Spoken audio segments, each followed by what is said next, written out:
My name is Samantha Shea. I am a junior psychology and sociology major. I'm Dr. Sarah Majidi. I'm a licensed psychologist. I've been in college mental health for 14 years. I've worked here at Cabrini College for 8 years. I personally just think differently than the average person, but my daily life doesn't change just because I have a mental health problem. I really don't see any difference between normality and psychological illness. I personally don't like the word normal. It's a socially constructed word. It doesn't actually exist. We just placed it upon what we think is the majority, but it's really not true because more often than not, someone knows someone with a mental illness or has a mental illness themselves. I think that that mental illness, emotional struggles exist on a continuum, and that anybody at any time in their life is vulnerable to experiencing some period of emotional illness. I already knew I was different. People in my family have always suffered with various forms of mental illness, but I don't think I reacted negatively. It wasn't positive, that's for sure, but it wasn't a huge, complete shock. Well, I think, unfortunately, there's still a lot of stigma around mental illness. I think people often see it as a weakness, and yet, again, we're all susceptible at any given time. And so I think this reciprocal process happens where a person may experience some shame around that vulnerability or that weakness, perceived weakness, around their emotional struggle. And so they may isolate, and then that becomes reinforced over time. Certainly social isolation is a common symptom in a number of mental illness categories, etc. I think some people do, but I don't think it's necessarily their fault. It's more related to the stigma of mental illness because they don't feel like they can seek help and they don't feel like they can be integrated normally into society. I think that they close themselves off to prevent themselves from getting hurt by society. I think that medication can be helpful for some individuals who have a history of mental illness. For the majority of psychological disorders, the most effective treatment is verbal psychotherapy. And when combined with medication, that can also be helpful. But again, I think it depends on the individual. I think it depends on their willingness to explore other forms of therapy prior to committing just to medication. I think medication alone often is not effective. It's most effective when used in combination with some type of verbal psychotherapy. Because psychology and a person's brain is so unique to that person, they require different forms of help. Some people respond great to cognitive behavioral therapy or talk therapy or hypnotherapy. Some people, that doesn't work for them and they need medication also. But it all depends on the individualized treatment. And the same with medication. Different medication works better for different people. So there's no cookie cutter way of looking at psychology and psychiatry. It's specific to the individual. No one feels comfortable enough to seek help, therefore they're not getting the help and not getting better. But once we realized that 1 in 4 college students, or I think the number is 1 in 6 people overall suffer from a diagnosable mental illness, we realized we're not all that different. So then they feel more comfortable to seek help if they're not being persecuted.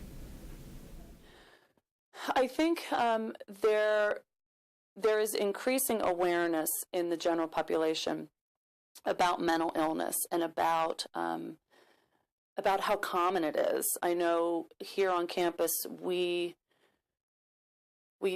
put a lot of effort forth to decrease stigma, to again increase people's understanding about the prevalence of mental illness and that continuum notion. Active Minds here on campus is also, their main mission is to increase awareness, public awareness and knowledge about mental illness and to decrease stigma. I think we're getting there, but I think certainly we have a long way to go. Again, it's that notion of the more people understand and are aware, the less fearful they'll be and the less stigma there'll be and the more acceptance there'll be. I think it's important to be very person-centered and speaking with the individual, what is going to be helpful for them. And again, whether it's through creative means, that could be music, writings, poetry, it could be nonverbal.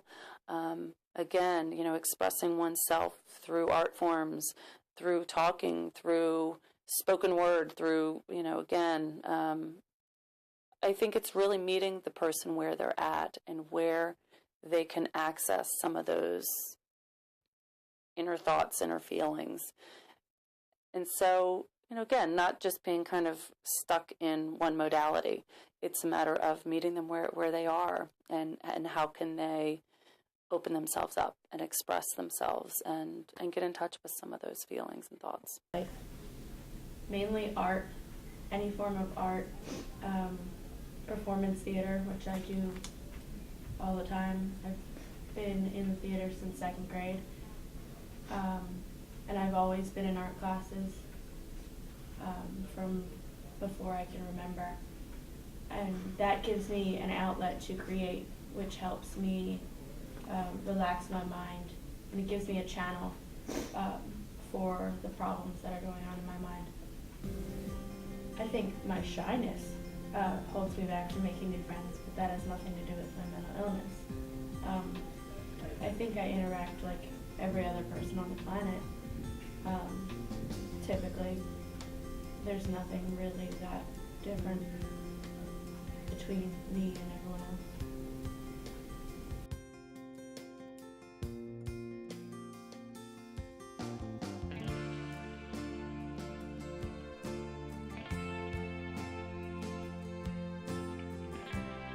Okay. I was always interested in human behavior from a very early age, and so certainly going with those interests, I became more and more knowledgeable about psychology and, again, development, human development. And then I decided to pursue graduate studies in psychology. Basically, again, my interest in human behavior, motivations, why people do and behave the way they do, has always been very interesting to me. I feel very fortunate to be able to work in a college environment with college students. Certainly, I think the age range for college students, again, 17 to about 26 or 30 years old, is one of the most fascinating and one of the richest times in people's lives. And so, again, I feel very fortunate to be able to work with students and individuals during this period of their life. Again, going back to that notion of stigma, I believe that if we look at media portrayals, cultural portrayals of individuals who suffer mental illness, it leads to stereotypes. It leads to a very narrow view of what these individuals are experiencing. But I think the reality is that there's a lack of understanding, a lack of true comprehensive knowledge about that individual experience. And so what we don't know scares us. And so often it's that natural survival mechanism to withdraw, to lean back, to avoid, to not ask the question, what is that like for you? How are you doing? Tell me how I can help you and support you. Absolutely. I think there is such a wide variety of treatment modalities.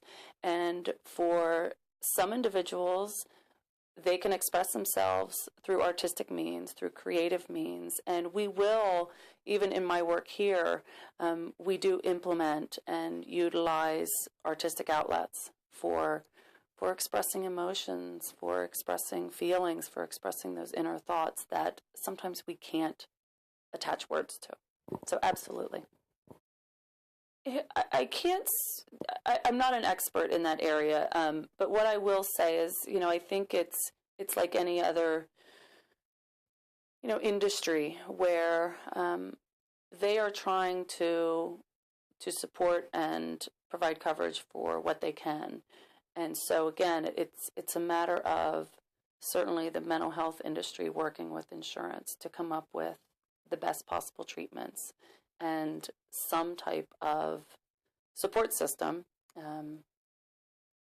that really, again, will serve the needs of the most people while managing resources. I always encourage people, again, I think with mental health, with psychotherapy, I believe that psychotherapy can be useful for anybody at any given time. The way I view psychotherapy is that it's a resource, it's a support for people. And we all go through periods of our life where our regular coping mechanisms, our regular support systems may not be working for us and they may not be available to us. And so again, psychotherapy, counseling, it offers an additional support. And so again, in terms of decreasing that stigma, I think it's a sign of strength when people seek out that support and they recognize what I'm doing isn't working, and so I need some additional help. And so it takes great courage to ask for that. And so again, I feel blessed to work with people who are so courageous to reach out and get the help that they need on any given day. When those issues begin to impair their everyday functioning, then they start to fall into the realm of a psychological illness or mental illness. But that notion of normality and abnormality really can occur in anybody at any time in their life, during any period of vulnerability. So I've been in clinical practice for 18 years, but I think, again, it's this reciprocal process that happens. People isolate when they feel shame, when they feel stigmatized. And I believe once we can decrease stigma, it will give people permission to openly and honestly express what they're experiencing, which is very much a human experience.